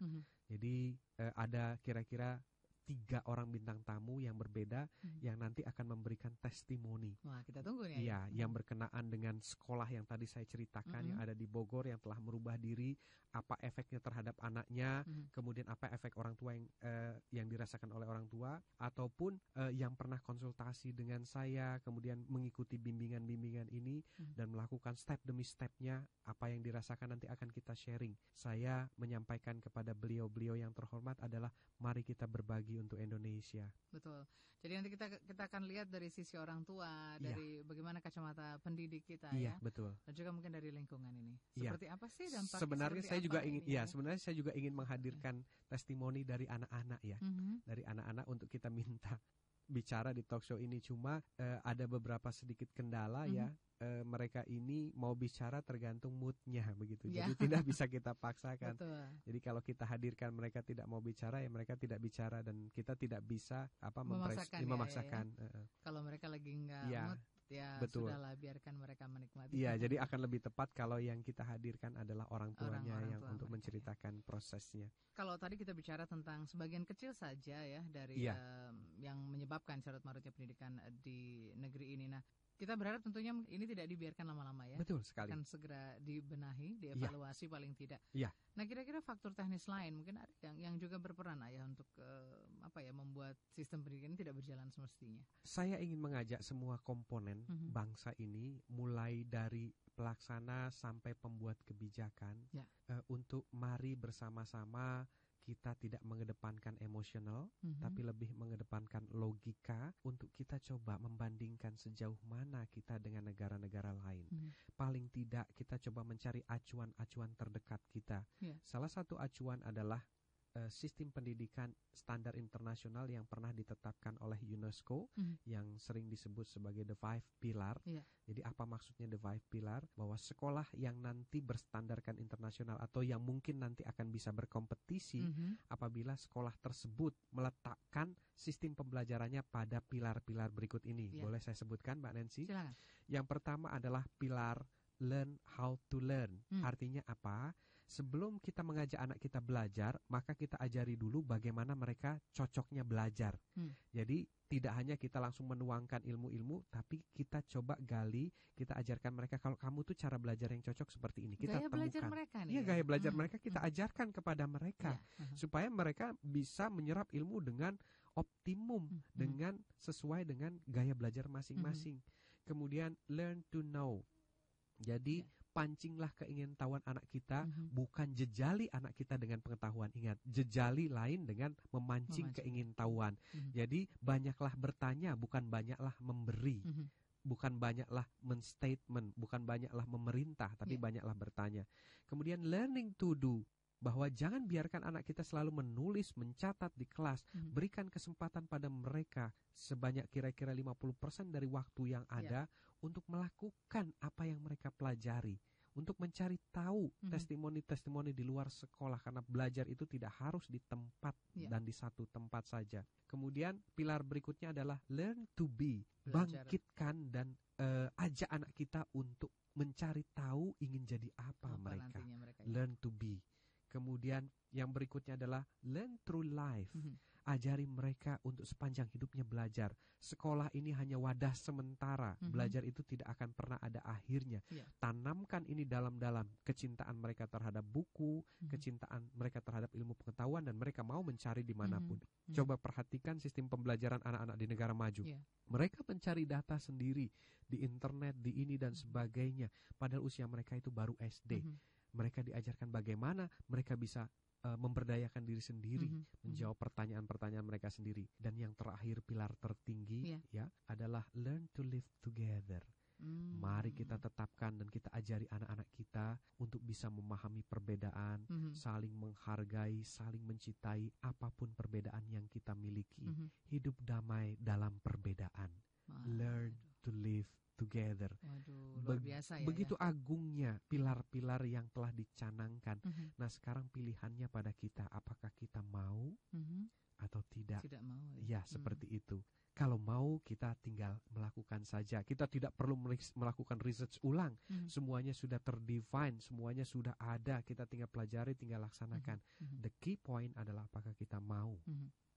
Saling belajar poin bukan ini. Bukan apakah kita bisa. Kita pasti bisa manakala kita mau. Kita mau ya. Jadi berproses ya, terus-menerus ya Ayah ya. Iya. Menambah wawasan ya. Iya. Jadi selesai sekolah nggak harus selesai belajar, tapi terus ya. Manakala kita menerapkan dalam sistem sekolah kita 6 pilar ini, maka dikatakan bahwa insya Allah kita akan mampu berkompetisi di pasar bebas dunia. Berarti kita sudah menerapkan sistem internasional di dalam sistem pendidikan. Betul sekali. Dan apabila Anda ternyata ingin mengetahui poin demi poin atau pilar demi pilar, maka jangan lupa setiap hari Sabtu dengarkan Indonesian Strong from Home. Karena ini akan membahas setiap hari tentang poin per poinnya.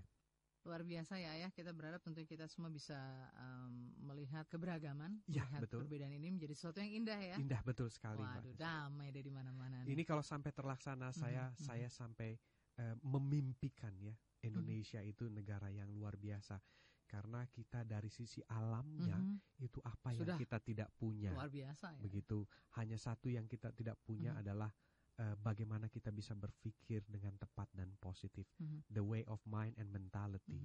Jadi kalau ini bisa kita terapkan bersama-sama dengan dukungan seluruh komponen bangsa, mimpi kita pasti akan segera tercapai. Wujudkan, ya, persis seperti mimpinya John F. Kennedy. Meskipun dia sudah tidak ada, tapi dia tetap bisa mengantarkan manusia orang ke bulan. Persis sekali. Dan kita berharap juga Indonesian Strong from Home ini bisa ya bersama-sama nih kita bergandeng tangan untuk bisa mengantarkan anak-anak kita menjadi sesuatu yang luar biasa. Dan kita sendiri dan saya secara pribadi sudah mempersiapkan mental saya. Ya, seandainya saya pun tidak bisa melihat nanti, paling tidak kita bisa mati dalam keadaan tersenyum melihat Indonesia. Impian kita berbagi. Iya. Di situ begitu. Makanya saya begitu bahagia sekali setiap Sabtu ini Mbak Nancy selalu berkenan. Hadir ya begitu. Smart listener dimanapun berada. Betul.